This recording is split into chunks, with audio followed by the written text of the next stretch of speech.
Mohamed Amin, qui est venu à cheval, puisqu'il est cavalier.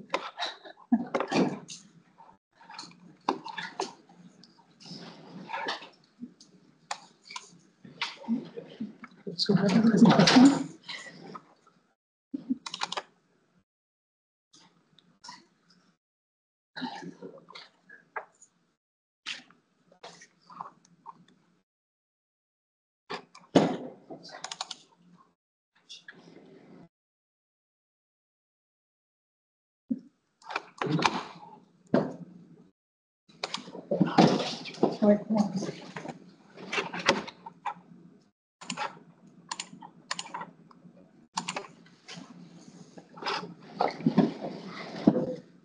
Bonjour à toutes et à tous, je suis Mohamed Amin Mzouki, étudiant en BUT Réseau et Télécommunications, parcours cybersécurité à l'UT Sorbonne Paris Nord.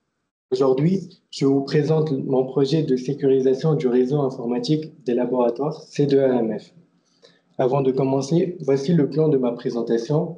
Je vais commencer par une introduction, puis je vais vous présenter les différents caractères informatiques C2AMF.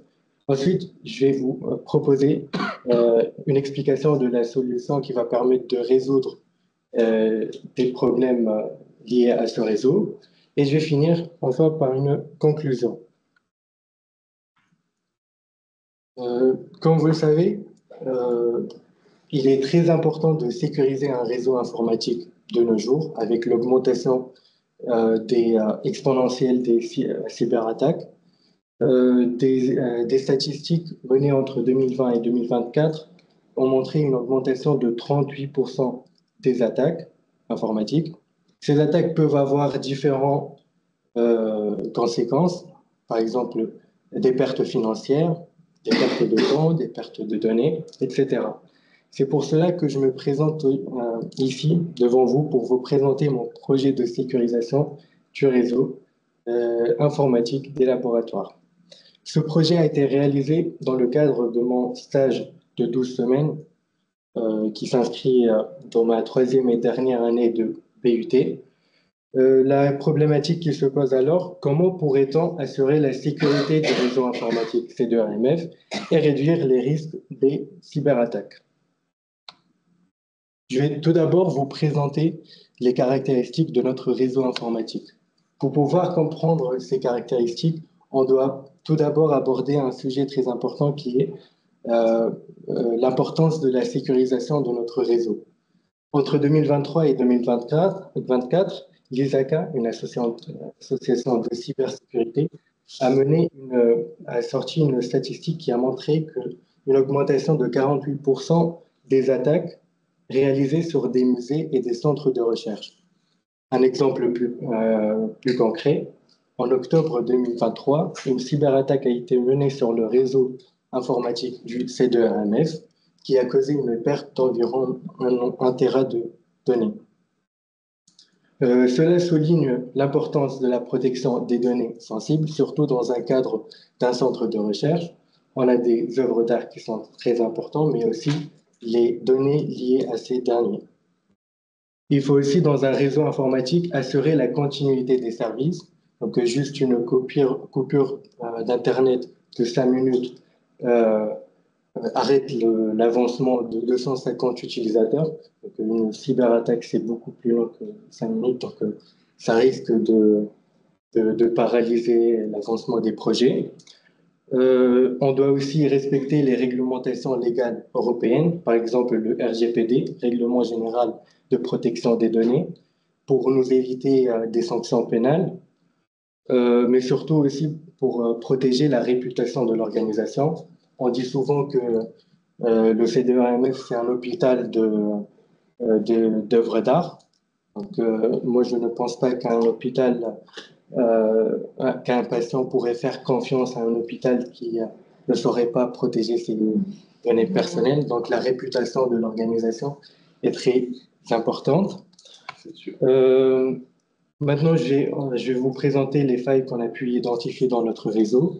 Donc, les ordinateurs qui pilotent les outils de mesure des laboratoires, ces outils de mesure sont par exemple Aglaé, des microscopes, des imprimantes 3D, etc., constituent 25% de notre réseau informatique. Ces ordinateurs représentent différentes vulnérabilités, dont la plus importante concerne les systèmes d'exploitation qui ne sont plus validés. Comme vous le savez, ces ordinateurs utilisent des Windows 7, des Windows XP, etc. Donc, ce sont des systèmes d'exploitation qui ne sont plus conformes et ne respectent plus les droits, les réglementations. Les réglementations. Ils représentent des vulnérabilités vu ils représentent des vulnérabilités connues par tous les pirates et très faciles à exploiter. On a aussi des privilèges excessifs au niveau des ordinateurs pour permettre le fonctionnement de ces logiciels, mais aussi on a des logiciels non autorisés et une mauvaise pratique d'installation, ce qui aide la propagation des virus dans le réseau. Et on a aussi des ports ouverts qui ne sont pas autorisés. Donc, la plupart de ces logiciels utilisent des versions très anciennes, donc, qui utilisent des stratégies et des ports qui ne sont plus utilisés. Maintenant, je passe aux défis et contraintes dans notre réseau. On a des contraintes techniques. On ne peut pas mettre à jour ces machines pour des problèmes de compatibilité. Un exemple plus concret, on a eu il y a 2 mois un problème avec Annuel. C'est un outil qui pilote les outils de mesure de température et d'humidité. Cet outil a eu un problème et c'est possible que ce soit dû à une mise à jour qui a eu lieu suite à une coupure d'électricité. Une deuxième contrainte technique, c'est la reconfiguration impossible de ces machines, vu que les logiciels préinstallés par les prestataires des outils de mesure exigent une telle configuration. On a aussi des contraintes économiques. On ne peut pas changer ces machines, les outils de mesure avant défaillance, tout simplement parce qu'ils coûtent très cher. Maintenant, je vous ai décrit les différentes caractéristiques de notre réseau. Maintenant, je vais vous proposer une solution à ce projet, à ces vulnérabilités.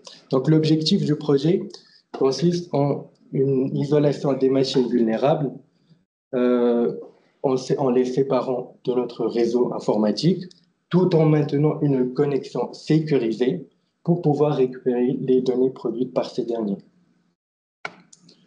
Voici la solution que j'ai pu proposer. C'est une solution qui consiste en une isolation des machines vulnérables en utilisant des VLAN.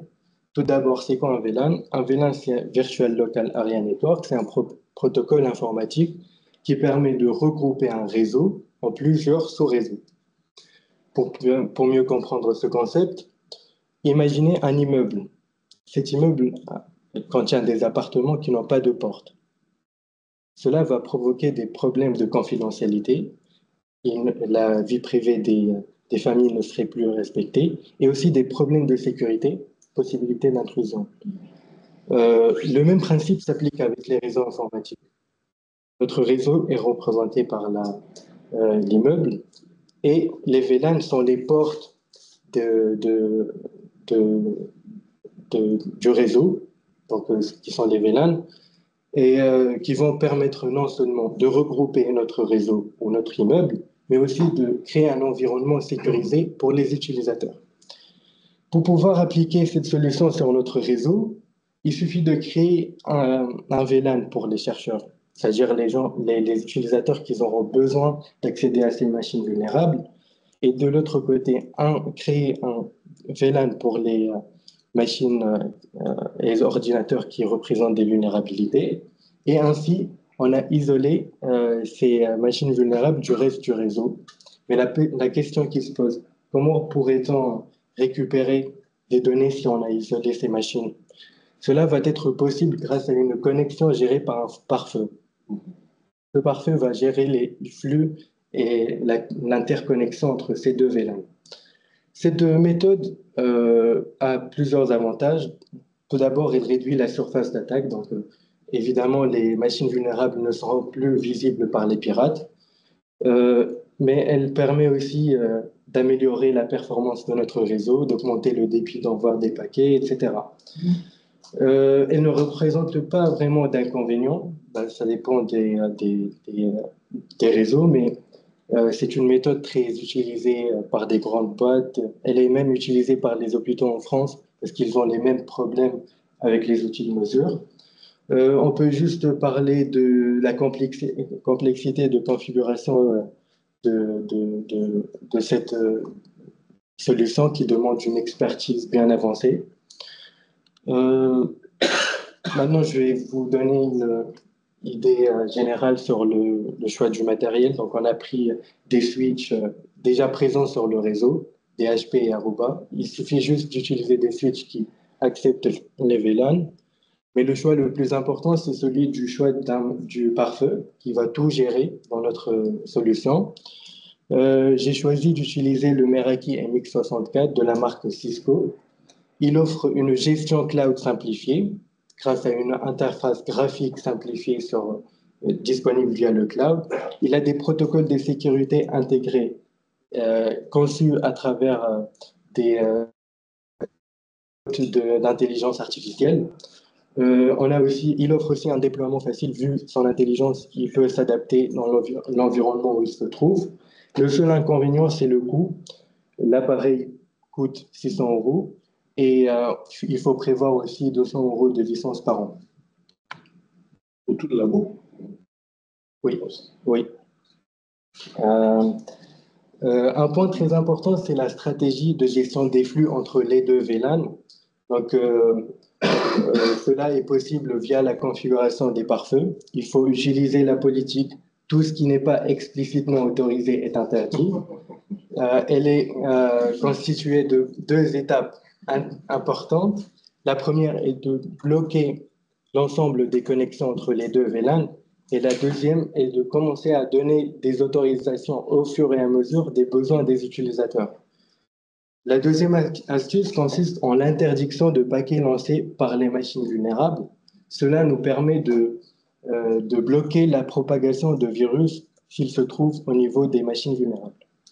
Il faut aussi configurer des protocoles IDS et IPS. Ils sont très connus.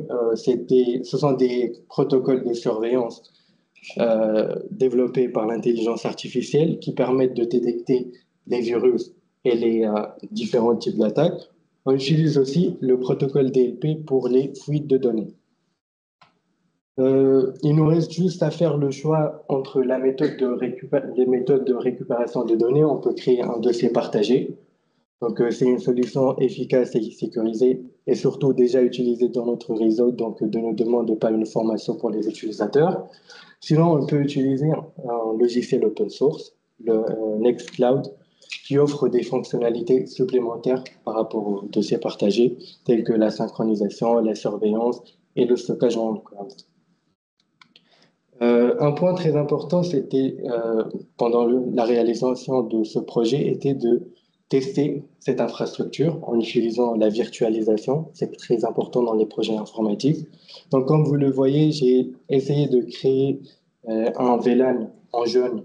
C'est celui pour les chercheurs qui s'étend sur plusieurs étages, et celui des machines vulnérables en rouge. Les flux entre ces deux VLAN, les gérés par le Meraki au milieu. Ce test m'a permis de faire des corrections sur cette infrastructure et c'était une étape très importante. Pour conclure, on a vu dans cette présentation les caractéristiques du réseau C2RMF et les failles qu'il représente, mais aussi on a proposé une solution pour cette problématique. Je vous rappelle que le projet est en cours d'évolution, donc il y aurait sûrement d'autres tests à réaliser, des récoltes de données, et il y aurait sûrement des changements pour l'adapter aux besoins des utilisateurs, mais aussi aux exigences du ministère. Je tiens à remercier mon encadrant de stage, M. Abdelkader Ouarani, pour cette opportunité et ce projet très intéressant. Je vous remercie tous pour votre attention. Si vous pouvez aussi scanner ce QR code pour donner votre avis, c'est un Google Form si vous voulez donner votre avis sur la présentation et aussi sur le projet de sécurisation. Merci, et si vous avez des questions, n'hésitez pas.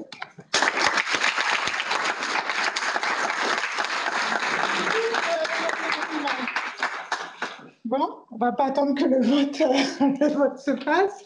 Avez-vous des questions pour Mohamed Amin? Oui, Elisabeth. Je n'ai pas très bien compris l'expression des paquets, lancer des paquets. Là, à un moment donné, je me demande quel paquet, enfin, ça veut dire quoi en fait, l'histoire des paquets? La traduction. Oui. En fait, très néophyte. Hein. La question était sur la définition d'un paquet ou d'un lancement d'un paquet dans le réseau informatique, c'est ça? Oui. D'accord. OK. Donc, un paquet, c'est comme une information qu'un PC envoie à un autre pour pouvoir communiquer avec lui. Oui, c'est des données, quoi. Oui, c'est des données, mais aussi, oui, c'est une sorte de données transmises entre les ordinateurs. Et donc, lancer des paquets, ça veut dire c'est des... En fait, dans le protocole, un ordinateur, il envoie un paquet et reçoit une réponse. Et le lancement d'un paquet, ça veut dire le lancement d'un donné et d'attendre une réponse. Ça veut dire que les machines vulnérables n'auront plus le droit d'envoyer que des réponses et ne pas interroger d'autres données sur le réseau. Cela évite la propagation des attaques informatiques et de les garder au niveau du VLAN vulnérable. Oui, Marie. Quand on fait des manifs sur un ordi, une machine qui relie à un ordinateur, souvent on va mettre une clé USB pour récupérer ces données, que ce soit nous ou les étudiants. Enfin, ça dépend des pratiques. Oui. On est d'accord que c'est très peu sécurisé.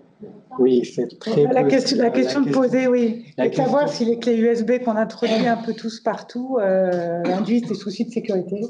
Alors, bien sûr, il faut utiliser les clés USB que comme un outil de transfert de données en dehors d'un réseau. Parce qu'une clé USB, c'est pas un outil sûr elle peut contenir des virus pas forcément détectables par les antivirus. Elle peut aussi elle peut permettre la propagation d'une attaque à travers un PC personnel vers tout un réseau informatique, donc il faut l'éviter. Oui, c'est le même principe. Oui. Kylian, dernière question. Vous avez montré deux possibilités, deux options pour le transfert des données sur un dossier partagé ou à travers un cloud. Est-ce que ces deux options sont envisageables en parallèle? C'est-à-dire que est-ce qu'on pourrait imaginer le fonctionnement d'un dossier partagé pour les équipements qui sont tout le temps connectés au réseau et un système cloud pour les équipements mobiles qui ont tendance à partir dans d'autres sites, par exemple? Est-ce que ce serait envisageable? Est-ce que c'est pour ça que ça existe? Mais en fait, Je vous laisse répéter la question. La question consiste en la possibilité d'utiliser les deux méthodes en même temps. Oui, on peut le faire, mais le but d'utiliser le logiciel est juste d'avoir les fonctionnalités supplémentaires par rapport au dossier partagé. Mais bien évidemment que les machines vulnérables ne seront pas connectées à Internet, donc les machines qui vont... l'utilisation de ce logiciel ne va pas permettre un accès à distance à ces machines. Donc, dans les deux cas, il faut que l'ordinateur d'acquisition soit connecté au réseau physiquement. Oui. D'accord. Oui. Donc, la différence entre les deux, c'est juste les fonctionnalités supplémentaires offertes par le Nextcloud, le logiciel. Merci. Merci beaucoup. Question? Ah, maintenant, je crois qu'on peut expliquer ça. Si vous avez une dernière question? Sur les choses, peut-être? Non, sur le Teams, il n'y avait rien. Si j'en viens, on va y vérifier. Non. Non. Merci beaucoup.